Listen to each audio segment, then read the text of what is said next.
मंत्रालयाच्या बाहेर पाहतो आपण जवानांच्या वेशामध्ये जे आहे ते दोन जवान आहेत आणि त्यांचं आंदोलन सुरू झालेलं आहे। कुठेतरी आपण पाहतोय की सहकुटुंब आलेले आहेत आणि त्यांनी मंत्रालयाच्या बाहेर हे आंदोलन केलेलं आहे। आपल्यासोबत आहेत काय नेमकी तुमची मागणी आहे, कुठून तुम्ही आलात आणि काय म्हणायचं नेमकं? नमस्कार सर, मी चंदू चव्हाण दर्ग, हे तिकडून धरून ठेव। मी गेल्या 4 महिन्यापासून भीक मागतोय। नाही आझाद मैदानला कशाला, आझाद मैदानला जाऊन जाऊन थकलोय। हे महाराजांना पत्र देऊन देऊन नेमकी मागणी काय तुमची? मागणी अशी आहे, जवानांना देश सेवा करायला जातो तो आतंकवादी व्हायला जात नाही। आतापर्यंत 15 लाखाच्या वर जवान आहे ज्यांना देशभरातून फौजमधून काढलेलं आहे। अधिकारी म्हणतात डिसिप्लिनच्या नावाने घरी पाठवता। आमची मागणी की व्हिडिओ ऑडिओग्राफी व्हायला पाहिजे, तेव्हा जवानांना पनिशमेंट दिली पाहिजे, जेणेकरून चुकीची पनिशमेंट देणार नाही। माझ्यापाशी असे लोक आहेत ज्यांचा परिवार उद्ध्वस्त झाला, त्यांनी परिवारामध्ये सुसाईड करून घेतली, यांना 7 वर्षात 5 वर्षात काढून टाकता। हा मोठा स्कॅम मी बाहेर काढतो यांचा। आता माझा 11 वर्ष सेवा झाली, मला घरी पाठवलं महाराजांनी, सांगितलं 5 पनिशमेंट झाल्या, तुम्ही घरी जा।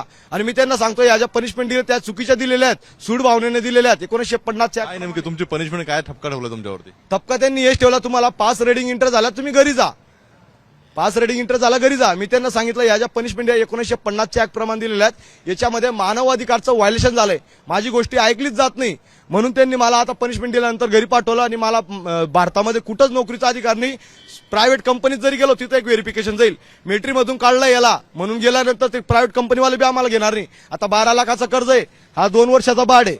तुमच्यावरती काहीतरी आरोप ठेवला असं ना, काय नेमका हा आरोप आहे, काय तुम्ही व्हायोलेशन सांगितलं ना तुम्हाला 5 पनिशमेंट, म्हणजे मिलिटरीमध्ये मला 5 पनिशमेंट दिला सैन्य महाशयाने। कशामुळे दिली? कशामुळे मी पाकिस्तानात गेलो त्याच्यामुळे बी दिली होती मला, की बाबा तू दुश्मन देशामध्ये घुसला आणि त्यांना 2 लोकांना मारले। मग भारत सरकारने सांगावं सर्जिकल स्ट्राईक कसं काय झालं। मला पीओडब्ल्यू केलोय पॉर्टरमध्ये, पीओडब्ल्यू म्हणजे जंगमध्ये पकडलेला कैदी, युद्धबंदी।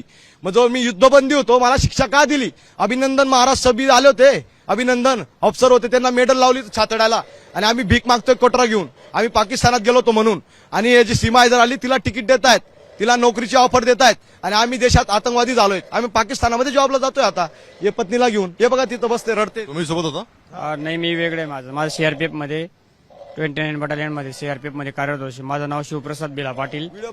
2003 साली मी भरती झालो आणि 2007 मध्ये मला रिमूव्ह केले गेलेले। मला बी अशा ऑफिसरांनी टॉर्चर करून कुठल्या ना कुठल्या असे थोड्या वेळात वेगवेगळ्या कारणांनी मला रिमूव्ह फ्रॉम सर्व्हिस केलेले। मी 2007 पासून आजपर्यंत डीआयजी अपील केली, आयजी अपील केली, त्याचा काहीच निर्णय लागलेला नाहीये।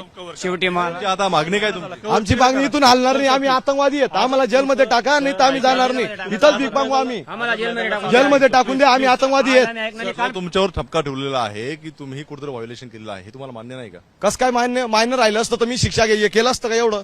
मला जर चुकीच्या शिक्षा देतात सूड भावनेच्या पद्धतीने, 12 वर्ष 10 वर्षात तुम्ही फौजमधून काढून टाकतात, किती जवानांचं आहे?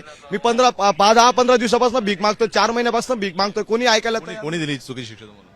हे आमच्या कमांडर अधिकारी, त्याच्यापाशी सर्व